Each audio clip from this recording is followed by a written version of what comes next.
মার্কিন যুক্তরাষ্ট্রের সঙ্গে বাংলাদেশের সামরিক চুক্তি স্বাক্ষর হবে শীঘ্রই, এমনটাই জানিয়েছেন দেশটির আন্ডার সেক্রেটারি ভিক্টোরিয়া নোল্যান্ড।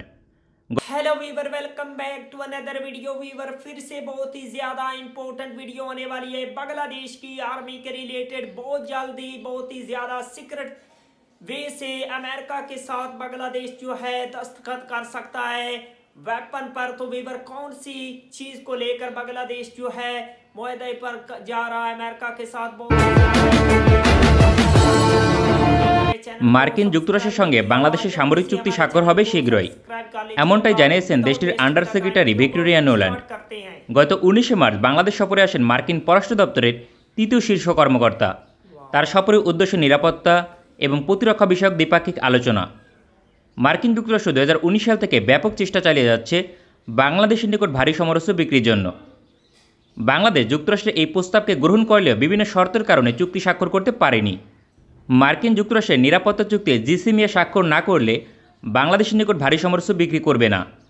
অন্যদিকে বাংলাদেশের আপত্তি এখানেই, কারণ নিরাপত্তা চুক্তি স্বাক্ষর করলে পরোক্ষভাবে বাংলাদেশ হবে আমেরিকার সামরিক ঘাঁটি। বাংলাদেশের পক্ষ থেকে যুক্তরাষ্ট্রকে প্রস্তাব দেওয়া হয়েছে দেশটি থেকে ভারী সমরাস্ত্র কিনবে, তবে শর্ত হচ্ছে কোনো ধরনের নিরাপত্তা চুক্তি স্বাক্ষর করবে না। দ্বিতীয়ত, বাংলাদেশের জন্য বড় ধরনের মূল্য ছাড় দিয়ে সমরাস্ত্র বিক্রি করতে হবে। এছাড়াও অতিরিক্ত কোনো শর্ত আরোপ করা যাবে না, সহজ শর্তে সমরাস্ত্র বিক্রি করতে হবে।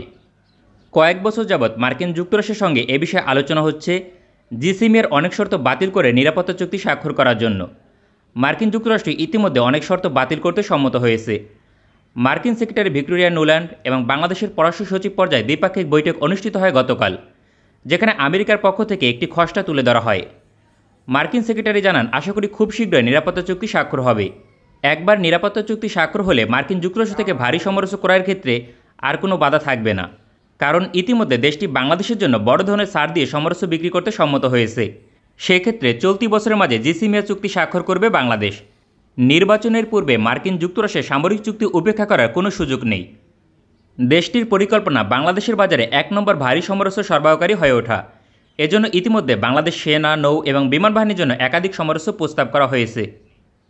মার্কিন যুক্তরাষ্ট্র থেকে সরাসরি আধুনিক সমরাস্ত্র ক্রয়ের পাশাপাশি পরোক্ষভাবেও একাধিক সমরাস্ত্র ক্রয় করা হবে। এক্ষেত্রে বাংলাদেশ কোন সমরাস্ত্রগুলো প্রত্যক্ষ এবং পরোক্ষভাবে ক্রয় করতে পারে তাই তুলে ধরব আজকের প্রতিবেদনে। প্রথমত, মার্কিন যুক্তরাষ্ট্র অর্থের জন্য যতটা না সমরাস্ত্র বিক্রি করতে চায় তার থেকে প্রভাব বিস্তার, একই সঙ্গে বাংলাদেশকে কাছে পাওয়ার জন্য অধিক সমরাস্ত্র বিক্রি করতে আগ্রহী। এজন্য স্ট্র্যাটেজিক সমরাস্ত্র বিক্রি দেশটির প্রধান লক্ষ্য। এক্ষেত্রে বিমান বাহিনী সবচেয়ে বেশি প্রাধান্য পায়। বাংলাদেশ এয়ারফোর্সের জন্য যে কোনো একটি ক্যাটাগরি যুদ্ধবিমান বিক্রি করবে। যে কোনো মূল্যে মার্কিন যুক্তরাষ্ট্র এখানে সফল হবে, এই বিষয়টি এড়িয়ে যাওয়া প্রায় অসম্ভব। এখন বাংলাদেশকে নির্ধারণ করতে হবে ডাবল ইঞ্জিন ফাইটার হিসেবে F-18 ব্লক 3 ক্রয় করবে নাকি সিঙ্গেল ইঞ্জিন ফাইটার হিসেবে F-16 ব্লক 70 নির্বাচন করবে। এক্ষেত্রে সম্ভাবনা বেশি থাকবে মার্কিন যুক্তরাষ্ট্রের সিঙ্গেল ইঞ্জিন ফাইটার F-16 ক্রয় করার, যা বাংলাদেশের জন্য অধিক কার্যকর হবে। প্রাথমিকভাবে 2030 সালের মাঝে 1 স্কোয়াড্রন বা 16টি ফাইটার ক্রয় করবে। পরবর্তীতে এই সংখ্যা 32 থেকে 48টি অতিক্রম করতে পারে।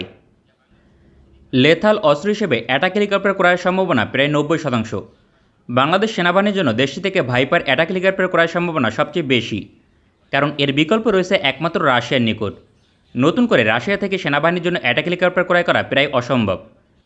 বিমান বাহিনীর জন্য Mi-28NE নির্বাচন করা হয়েছে, তাও আসবে কিনা সন্দেহ, কারণ পশ্চিমা নিষেধাজ্ঞা উপেক্ষা করা বহুলাংশে অসম্ভব। এক্ষেত্রে বিমান বাহিনীর জন্য অ্যাটাক হেলিকপ্টার রাশিয়া থেকে কোনোভাবে আসলেও সেনাবাহিনীর জন্য রাশিয়া থেকে অ্যাটাক হেলিকপ্টার আসবে না। সেক্ষেত্রে টেন্ডার অনুযায়ী হেভিওয়েট অ্যাটাক হেলিকপ্টারের একমাত্র বিকল্প মার্কিন যুক্তরাষ্ট্র। যদিও দেশটির অ্যাপাচি সবচেয়ে আধুনিক অ্যাটাক হেলিকপ্টার, কিন্তু অত্যন্ত ব্যয়বহুল, তাই ভাইপার আসতে পারে। ভাইপার একটি নতুন প্রজন্মের অ্যাটাক হেলিকপ্টার, পূর্ববর্তী কোবরা অ্যাটাক হেলিকপ্টার থেকে অন্তত 80% বেশি শক্তিশালী এবং কার্যকর। পাশাপাশি রাতে এবং পাহাড়ি অঞ্চলে মিশনের জন্য আধুনিক ইঞ্জিন এবং সেন্সর রয়েছে। তবে বাংলাদেশ সরাসরি মার্কিন যুক্তরাষ্ট্র থেকে সমরাস্ত্র কিনে যতটা না লাভবান হবে তার থেকে পরোক্ষভাবে বেশি লাভবান হবে।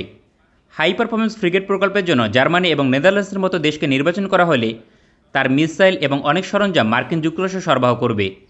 আবার এমনও হতে পারে দেশটি লকহিড মার্টিনের তৈরি হাই পারফরমেন্স ফ্রিগেট প্রস্তাব করতে পারে। অবশ্যই নিরাপত্তা চুক্তি স্বাক্ষর হলে প্রস্তাব করবে তা এক প্রকার নিশ্চিত। ভবিষ্যতে মার্কিন যুক্তরাষ্ট্র মেরিটাইম প্যাট্রোল এয়ারক্রাফট, অ্যাওয়াক্স এয়ারক্রাফট এবং রিফুয়েলিং এয়ারক্রাফট সহ একাধিক সমরাস্ত্র বিক্রির প্রস্তাব দেবে। সামগ্রিকভাবে বাংলাদেশ সেনা, নৌ এবং বিমান বাহিনীর প্রতিটি স্থানে ভারী সমরাস্ত্র বিক্রি করবে মার্কিন যুক্তরাষ্ট্র। সেটা যে কোনো মূল্যে হোক না কেন। কারণ চীনের বলয় থেকে বাংলাদেশকে বের করতে ব্যাপক চেষ্টা চালিয়ে যাচ্ছে, পাশাপাশি অর্থনৈতিকভাবে প্রলোভন দিচ্ছে। বাংলাদেশের তৈরি পোশাকের জন্য শুল্কমুক্ত রপ্তানি সুবিধা দিতে পারে। মার্কিন যুক্তরাষ্ট্রের সমরস্য কোয়ালিটি নিঃসন্দেহে পৃথিবীর সবচেয়ে আধুনিক। তবে দেশটির ইতিহাস পর্যালোচনা করলে দেখা যায় বহু দেশ সমরস্য কিনে পরবর্তীতে সমস্যার সম্মুখীন হয়েছে। মেইনটেন্যান্স সাপোর্ট সহ ব্যবহার বিধির উপর বিধিনিষেধ আরোপ করে। তাই ভারী সমরস্য ক্রয়ের পূর্বে পরিপূর্ণ প্যাকেজ সহ ক্রয় করতে হবে। ফলে পরবর্তী 25 বছর পর্যন্ত দেশটি বাধ্য থাকবে মেইনটেন্যান্স সাপোর্ট প্রদান করতে। একই সঙ্গে ব্যবহারের ক্ষেত্রে বিধিনিষেধ আরোপ করতে পারবে না। আর সুখবর হচ্ছে, বাংলাদেশ এ বিষয়ে পূর্বেই আপত্তি জানিয়েছে। পররাষ্ট্রমন্ত্রী মার্কিন যুক্তরাষ্ট্রকে প্রথমত 3টি শর্ত দিয়েছে, যারা ততদিন বাংলাদেশ সমরস্য কিনবে। নিরাপত্তা চুক্তিতে স্পর্শকাতর শর্ত থাকা যাবে না।